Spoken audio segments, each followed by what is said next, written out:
Hi, families. It's Friday evening. My son is in bed, and I hope your children will be cozy as well soon. Tomorrow's the weekend, so a lot of your teachers will be spending a little more time with their families.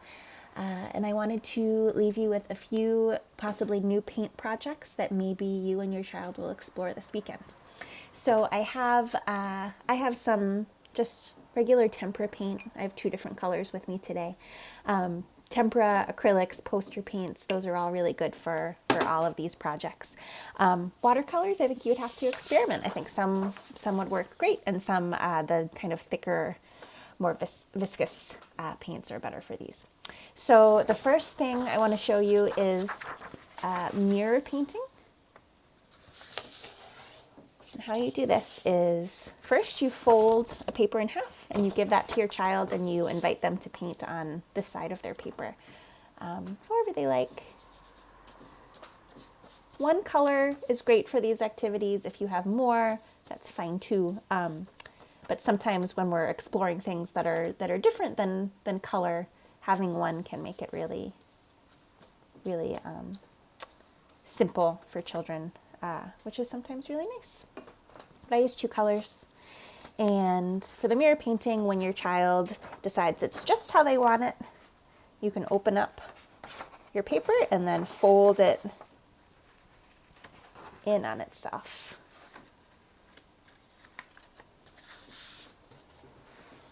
And then you and your child can fold and press until it's really touching each side together. And then when you open it up,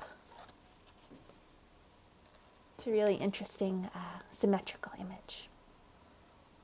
So that is number one. That's mirror painting. The second invitation I have is we call it printing.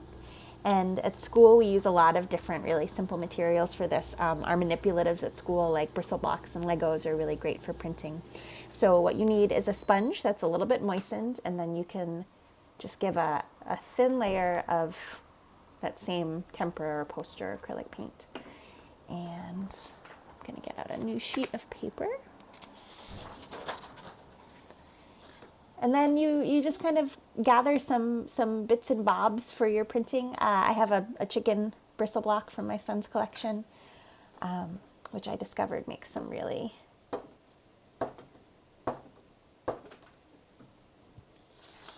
cool shapes. I have a little dinosaur. If you have lots of little animals, this could be a project all on its own of footprints, or it could just be one little printing material out of your collection too. So those are some dinosaur prints. And this is something that I have no idea what it is. I found it in my kitchen drawer this evening, and I thought it made an interesting shape.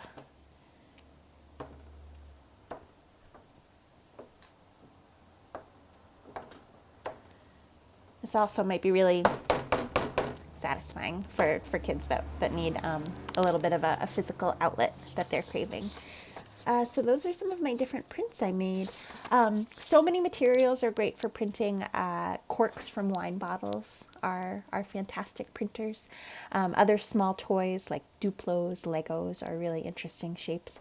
And even some people will do projects with fruit, so slicing an apple or an orange that might be a little too far gone to be eaten.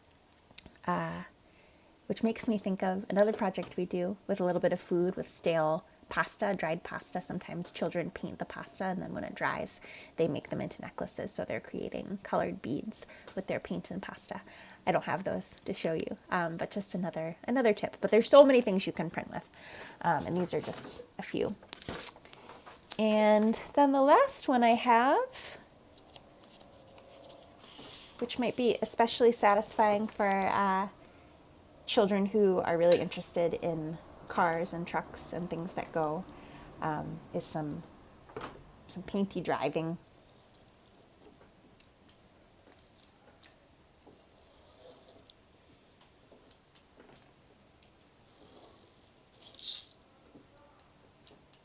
Sometimes my son and I will do this, and then I'll help add little details to the road, like little buildings or points of interest in your neighborhood, trees and houses and streams.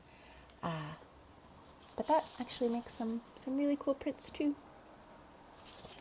So we have driving with paint. We have doing prints with a sponge and paint, and